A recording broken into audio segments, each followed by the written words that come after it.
As of this morning, 300,000 Russians have been eliminated, according to the General Staff of the Armed Forces of Ukraine.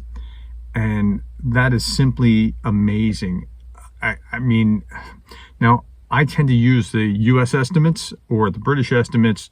I'm an American. I use the U.S. estimates just because I think they're more conservative, but I'm not on a battlefield. They could be right about 300,000. So, wow. So let's say that that's accurate. 300,000 Russians needlessly wasted in Ukraine.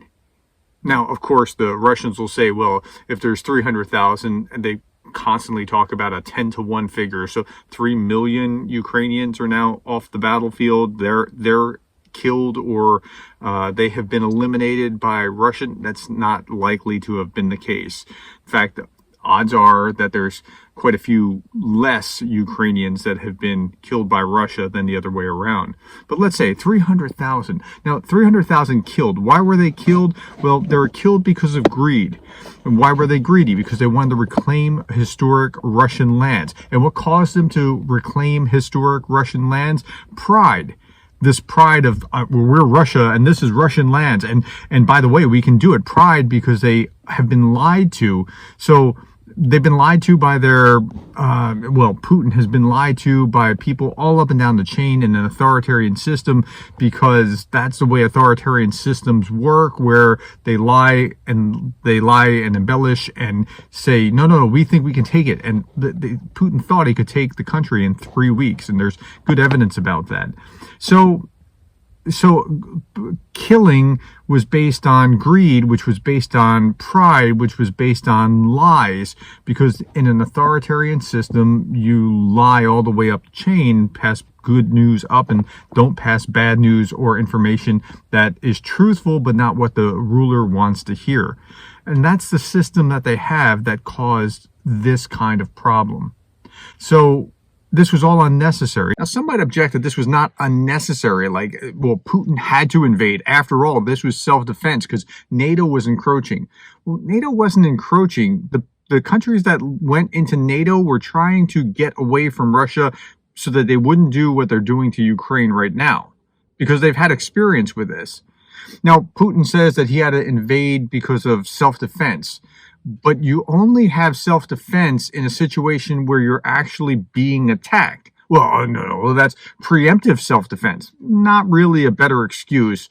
Ukraine wasn't about to attack. NATO wasn't about to attack. None of that was going to happen.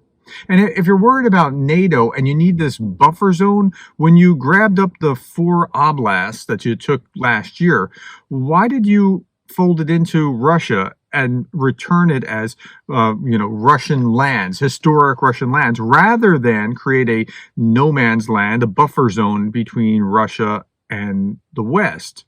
Because it wasn't about NATO after all, right? I mean, if you had created the buffer zone, we would kind of understand what you were saying, but that wasn't it. You wanted to reclaim historic Russian lands as you saw it to be.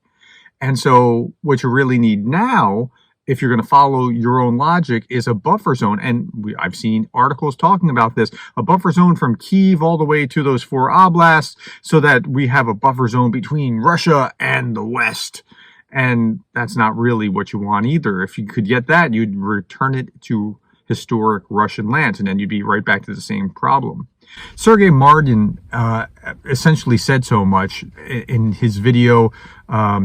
He was just talking about this the other day. I just shot a video. I'm going to put it up in a little bit, and you want to watch this. He talked about there's no such thing as being Ukrainian. It's a political choice. There's no such identity as Ukrainian. They're Russians who really don't know any better, or they're arguing that they're something other than what they are.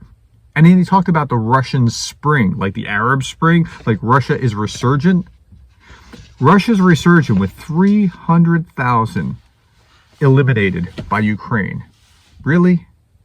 It's a very sad day, but it didn't need to happen. It was killing based on greed, based on pride, based on lies. I mean, which of the 10 Commandments didn't they violate? Why are they violating the humanity, objectifying their neighbors? It all didn't need to happen. Okay, please watch that next video and you'll see what I'm talking about with the Russian Spring, and where Martin talks about how Ukrainian is really just a political ideology. It's not a real identity or a real ethnicity. Now, there's another objection that Putin invaded Ukraine in order to protect Russian speakers or Russian people in Donbass.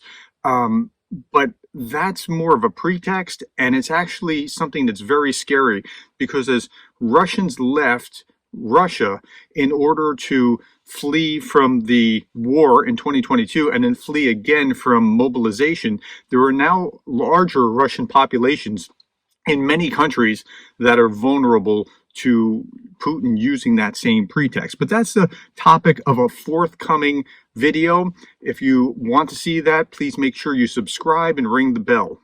Thank you for your time. Thank you for the likes, the shares, the subscribes, and thank you for being the kind of person that cares about Ukraine.